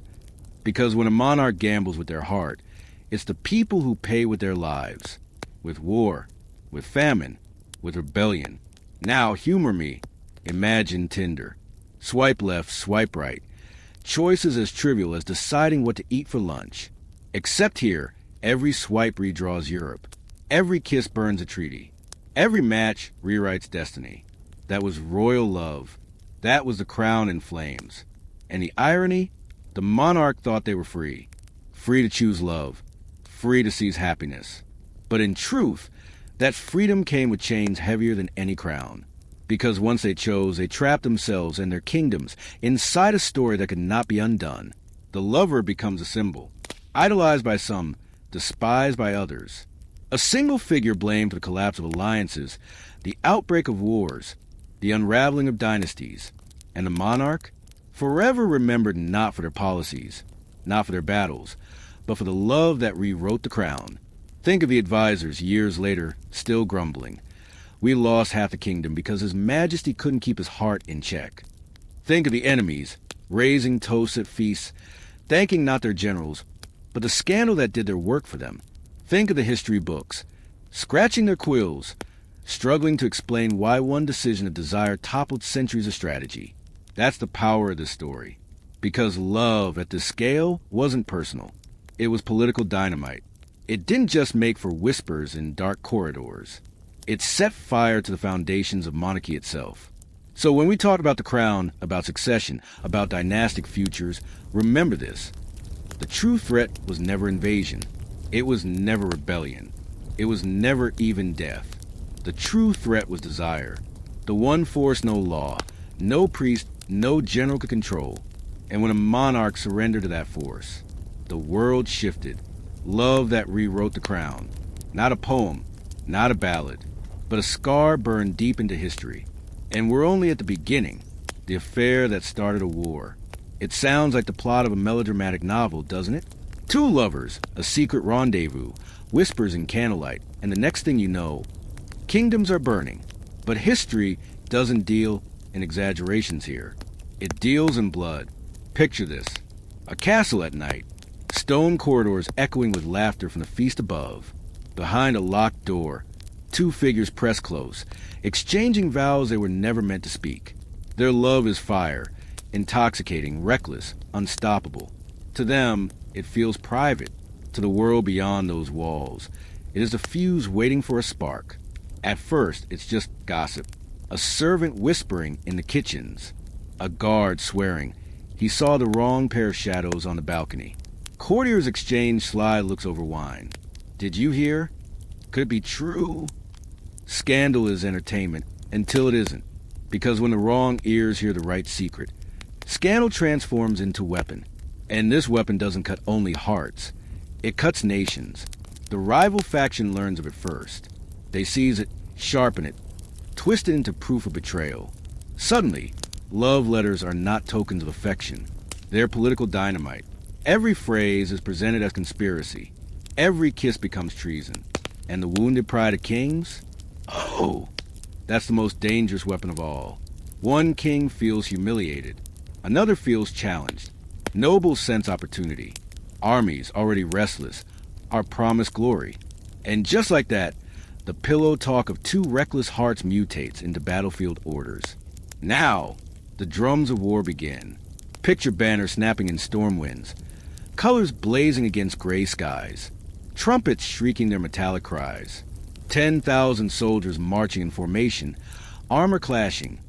Weapons glinting in the sun. Not for land. Not for gold. Not even for God. But for jealousy. For pride. For passion twisted into fury. Because nothing says romantic getaway like 10,000 soldiers marching to their deaths. The lovers, torn apart by the very storm they ignited. One locked away in a fortress, watched night and day. The other dragged to front lines, their name cursed in enemy camps. Their face burned into propaganda. Their love is no longer theirs. It belongs to the war, and the war is merciless. Sieges grind castles into rubble. Fires consume villages. Farmers who never heard the lovers' names are slaughtered in fields. Children starve while monarchs bicker over honor, wounded in bedchambers. Blood runs thick not because of treaties or trade disputes, but because of desire. Isn't that the irony? Passion, meant to unite, becomes the wedge that divides. Love, meant to heal, becomes the reason men tear each other apart. The chronicles dress it up, of course. They'll say the war was about sovereignty, about succession, about matters of state. But scratch the surface, and there it is, the affair. The wound to pride. The spark that lit the tinderbox everyone pretended wasn't there. And here's the cruel part. The lovers rarely survive it. They're too valuable as martyrs. Too dangerous as living reminders. Executed in the square. Poisoned quietly. Disappeared in dungeons. Their bodies become warnings. Their names curses. Their passion erased from official records. Yet whispered still, because everyone knows the truth. Meanwhile, the war rages on. And the numbers climb. 10,000 dead becomes 20. Cities burned. Treasuries emptied. And all because two people dare to follow their hearts. The court poets don't sing these stories. Too risky, too shameful. Instead, they compose ballads of noble battles and divine causes. But the people in taverns? They remember. They mutter between mugs of ale. We're bleeding because our betters can't keep their passions under control. And they're right. History has a way of burying these truths under layers of politics. But when you peel it back, the pattern is clear. Passion fuels pride. Pride fuels war. And war leaves scars that last for generations. Picture a battlefield at dusk. The clash of armies fading into moans of the dying. Smoke curling over corpses. And somewhere in the distance, the lovers think of each other. Alone. Powerless. Their romance, once a fire in their veins, has become a storm they cannot control. That's the terrifying irony. The thing meant to unite two souls has instead divided nations. The thing meant to bring joy has drenched history in blood. And yet doesn't it make them human? Flawed. Reckless. Terrifyingly real. Not saints. Not marble statues. But people whose private choices had public costs too immense to measure. The affair that started a war.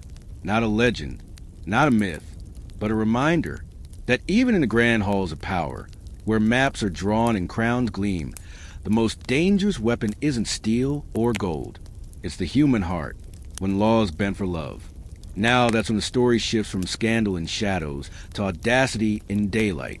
Because some rulers didn't just sneak behind closed doors. They didn't just gamble with secret kisses and trembling letters. No, they went further. They dragged the very laws of their kingdoms to heel. They looked at centuries of tradition, at divine codes etched in stone, and said, change it. Why? For love. Or lust. Or both. Picture this.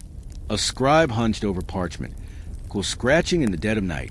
The decree he writes will rewrite centuries of custom. Tomorrow, the priest will claim it as God's will. Tomorrow, the heralds will cry it through the streets. And tomorrow, the people will blink in disbelief. Because what was sinful yesterday is suddenly holy today. Why? Because the king or queen wanted it so. Annulments became the favorite trick. Marriage, supposedly sacred and permanent, dissolved with a flick of the pen. Irreconcilable differences. Oh no, nothing so simple. The excuses were creative. We were never properly married. We share a distant ancestor 6 generations back. Clearly incest. The stars were out of alignment. Anything to justify discarding a spouse who was politically useful yesterday, but inconvenient today. And the church? The church was often the stage for this comedy. Priests thundering one week about the sanctity of vows, only to quietly bless a royal annulment the next, because divine will apparently was flexible, provided you wore a crown. Imagine the bishops, sweating in their robes, torn between doctrine and survival. Refuse the monarch and risk exile, or worse. Agree, and they stained the church's authority forever. Many chose survival. Some took bribes. Some were threatened into compliance. And so, what was once condemned as sin was now dressed up as sanctified. Crowds weren't fooled. Picture peasants gathering outside palace gates. Torches flaring, voices rising in anger. They knew hypocrisy when they saw it. Our marriages are forever, but the king can toss us aside like a pair of muddy boots. But protests rarely swayed rulers. The monarch smiled, waved from the balcony, and retreated to chambers where their forbidden lover now had a legal seat beside them. It wasn't just annulments. Entire codes bent to serve passion. Morality rewritten overnight. Marriage must be between equals. Unless, of course, the king wanted someone far below his rank. Faith must be preserved in unions. Unless, of course, a queen fell for some of the wrong creed. Then suddenly, scripture was reinterpreted. Apparently, God's eternal truth came with a footnote, subject to royal desire. Think of the sheer audacity. A ruler standing before their council, voice steady, eyes burning. This love is destiny. Change the law. And the council, those old men with scrolls and seals, grumble, sigh, protest. But in the end, they bow. Because who dares deny the monarch's heart when it beats like thunder? The irony here is biting. Laws claim to be divine, eternal, carved in stone, unshakable. But time and again, they bent like reeds in the wind. Bent not for justice, not for mercy, but for passion, for lust disguised as holy purpose. And the world had to swallow it. Clerks revised the chronicles. Poets spun tales of fate and divine love. Priests preached sermons about destiny. The hypocrisy so thick you could spread it on bread. But let's not pretend this was harmless. Every law bent for love broke something else. Alliances shattered. Succession lines blurred. Revolts brewed. Because when a ruler rewrote the rules, the ripple reached everyone. Picture scribes, their ink-stained fingers trembling, forced to copy decrees they knew were lies. Picture bishops, their lips pressed in reluctant blessing, while their hearts muttered damnation. Picture courtiers, whispering behind tapestries, if the king can rewrite God's will, what law will protect us? And yet, the rulers didn't care. They had power, they had desire, and they would force the world to legitimize it. Of course, humor sneaks in here, because let's be honest, watching kings twist scripture for their affairs is absurd. Imagine today's headlines. Monarch announces God changed his mind. New law says adultery is noble. The sheer gall of it. But for people back then, it wasn't funny. It was terrifying, because a divine law could be overturned for love. Then nothing was stable. And still, history remembers these rulers. Not as tyrants, not always. Sometimes as visionaries. Sometimes even as romantics. Because bending the rules, absurd as it was, kept their passion alive. That's the paradox. Their audacity was both scandal and legend. So when we say love was dangerous, remember this. Some didn't hide it in shadows. Some didn't whisper in cloisters. Some dragged it into daylight, rewrote the law, bribed the church, silenced the crowds, and carved their passion into stone.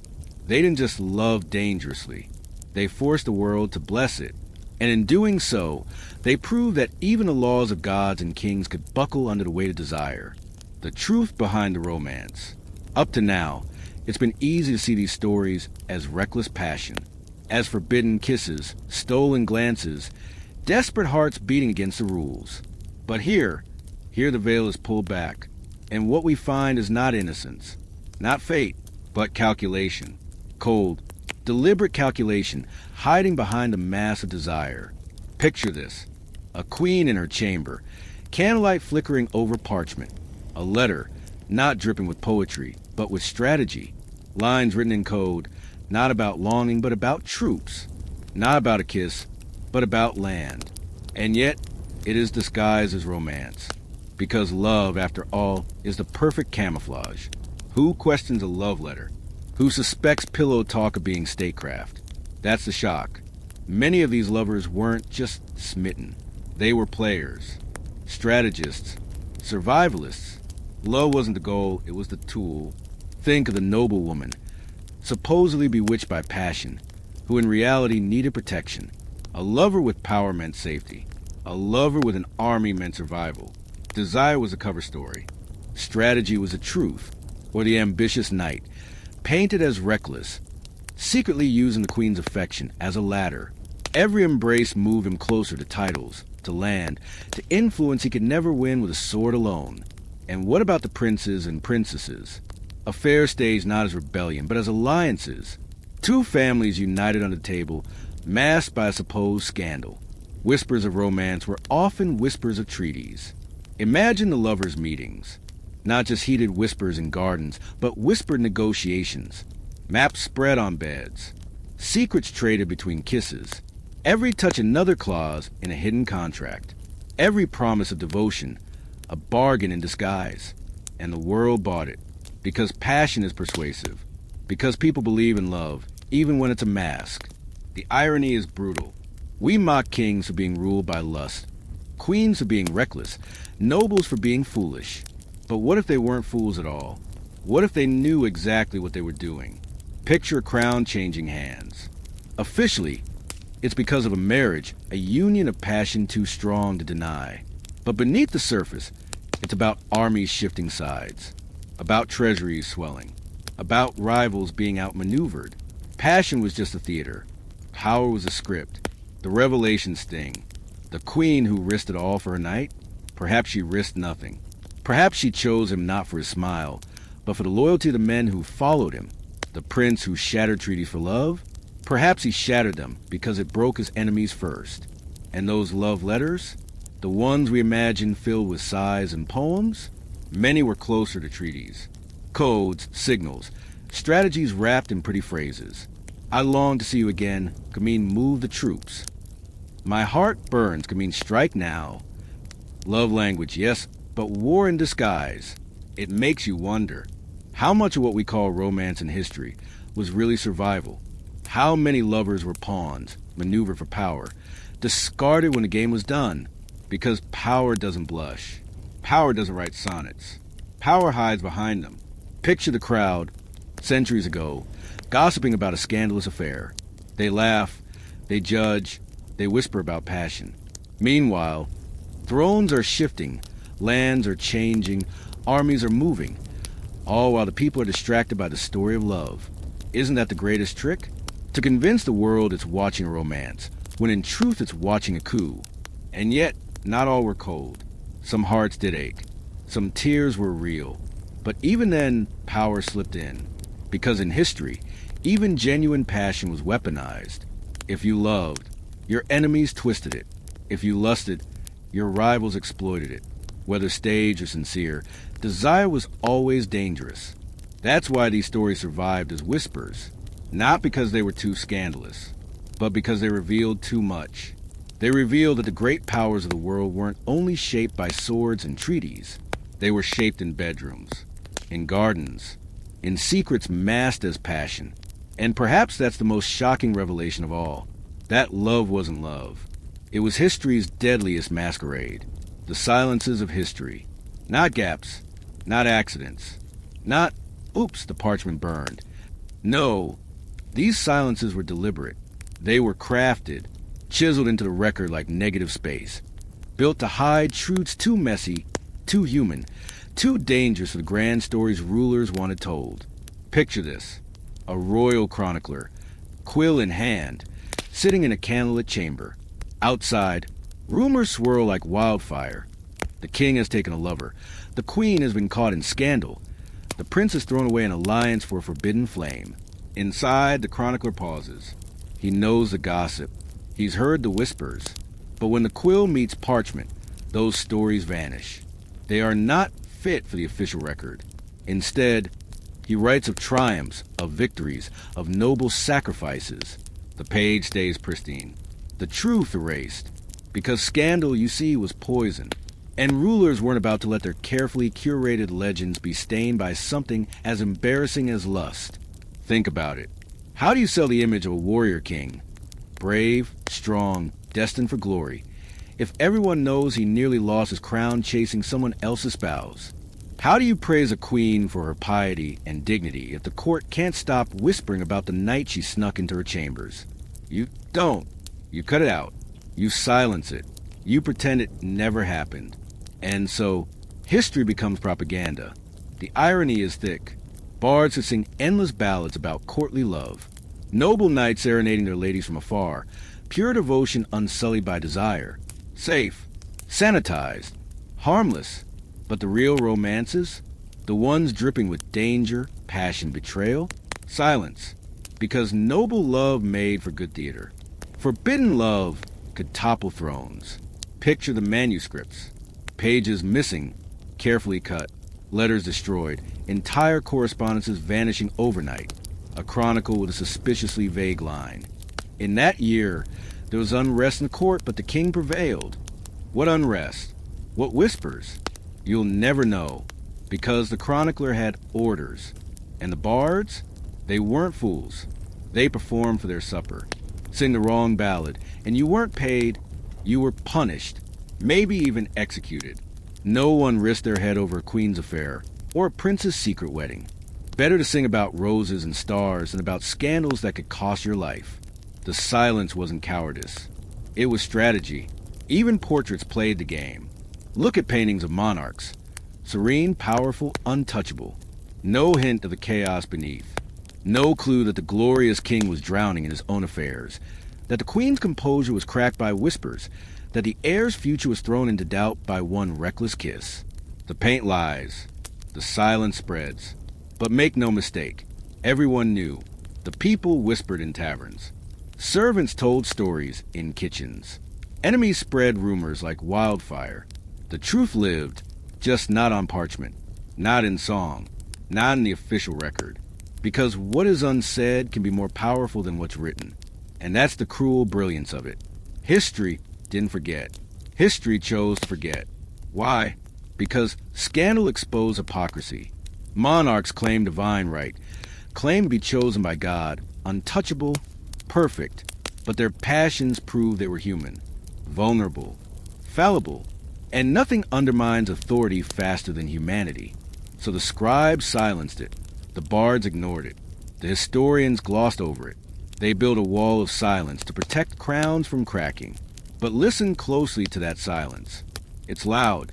It tells us more than the words ever could. Because the missing letters, the cut pages, the vague lines, they scream. They say, something happened here. Something so powerful, so destabilizing, that it had to be erased. And that's where we find the truth. Not in what was written, but in what was deliberately left out. The silences of history weren't empty. They were strategy. And behind them lies a forbidden passion that shaped kingdoms, but never made it into the official song. Love is the hidden catalyst. History, we're told, is built on strategy. On crowns, treaties, armies, revolutions. Great men and women standing at the center of the stage. Their choices framed as destiny. But peel back the curtain, step past the official records, and what do we find? Not just politics, not just power, but passion, desire, the kind of private impulses that toppled thrones more effectively than any invading army. Picture this, a battlefield stretching for miles, smoke curling into the sky, trumpets blaring, swords clashing, blood soaking the earth, thousands of men dying for reasons carved into chronicles, sovereignty, pride, divine right. But if you trace the thread backward, if you follow it through council chambers, into bedrooms, past whispers in the dark, you sometimes discover the spark wasn't policy at all. It was a kiss, a promise, a betrayal of the heart that spilled out and consumed nations.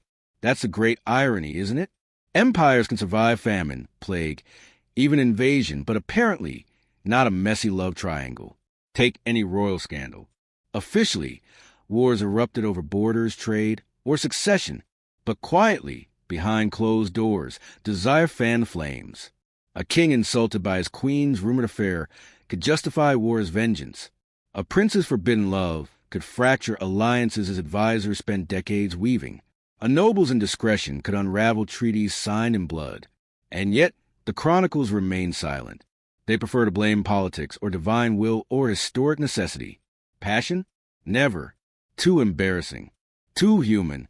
Too revealing of how fragile the mighty really were. Imagine two images side by side. On one side, a coronation. Banners unfurled, trumpets declaring glory, a crown placed on a ruler's head.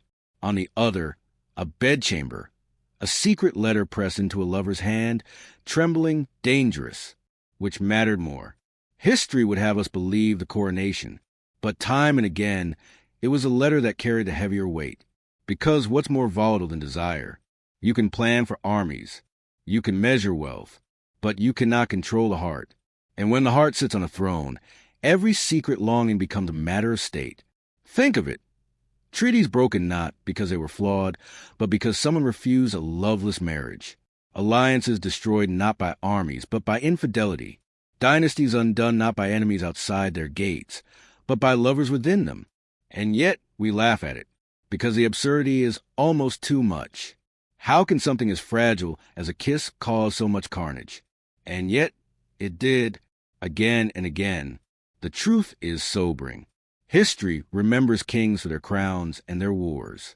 But look closer, and you see the shadows of passion in every crack of empire. Queens who whispered to knights. Princes who defied their betrothals. Courtiers who seduced for survival. These weren't side stories. They were the sparks that lit the kindling. Picture a throne room, filled with nobles arguing about grain and taxes. On the surface, it looks stable. Beneath it, the ruler is distracted, obsessed, consumed by an affair no one dares to name aloud. Decisions made in that haze ripple outward. Armies march, borders shift, and history records the outcome of strategy, never mention the kiss that set it in motion. Because how do you admit it?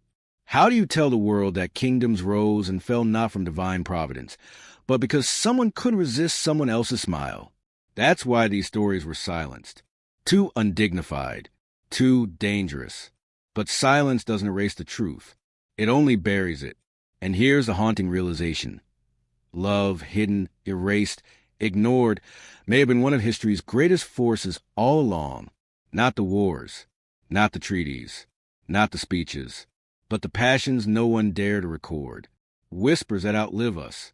That's what it all comes down to. Not the chronicles, not the gilded portraits, not the sermons or decrees, but whispers. The fragments of voices that refuse to die, even when scribes scratched them out, even when kings demanded silence. Picture this. An empty castle hall, the banners long gone, the thrones gathering dust. And yet, if you lean in close, if you let your imagination listen, you can almost hear it. The laughter, the secrets, the gasps of scandal, the whispers of passion that once threatened to topple crowns. But here's the haunting part. If these stories, messy, forbidden, dangerous, survived only as whispers, then how many never survive at all? How many loves vanish into silence, erased before they had a chance to echo? It's tempting to think only of royalty. The queen sneaking into gardens, the princes writing trembling letters. But what of the countless others? The servant who dared to love above her station, the soldier who kissed across enemy lines, the monk who broke his vow at midnight. How many of their stories were erased completely, lost forever, swallowed by the very silence that once protected them? And here's where the irony stings. Silence is not absence. Silence is strategy. What isn't written is still part of the story. It just hides in shadows. But shadows can stretch. Shadows can survive. Think about your own life, your own loves, the ones you tell, the ones you don't, the relationships you brag about at reunions, and the ones you bury in memory. If history teaches us anything, it's this. The stories we don't tell, the ones too scandalous, too painful, or too embarrassing, they're the ones that outlive us in whispers. Maybe you've already been censored. Congratulations! Your ex might technically count as historical censorship in action. The text deleted, the photos burned, the memories rewritten in kinder versions. Isn't that the same game kings played? Pretending certain chapters never happened? And yet, even silence leaves fingerprints. A missing page in a diary, a gap in the timeline, a story everyone swears they've forgotten, yet still smirks when it's mentioned. That's how whispers work. They survive because they're irresistible. Perhaps your own story, the one you hide, the one you hope never sees daylight, could one day be history's missing page, not because it's written, but because it refuses to vanish. Picture faded love letters, their ink bleeding into time. Picture ivy crawling over castle walls, erasing stone, but leaving the memory of what happened inside. Picture empty throne rooms dissolving into a park bench, where two modern lovers hold hands, oblivious to who might judge them centuries from now. The truth is sobering. The chronicles of power silence passion to protect crowns. But the whispers of love, they outlasted the crowns. They outlasted the castles. They outlasted the kings. And so we end here with the question that lingers like a ghost. What loves have we already lost to silence? What passions never even made it to whispers? And more haunting still, what loves of ours will vanish the same way? Because silence, too, is a kind of storytelling. And in the end, it might be the loudest story of all.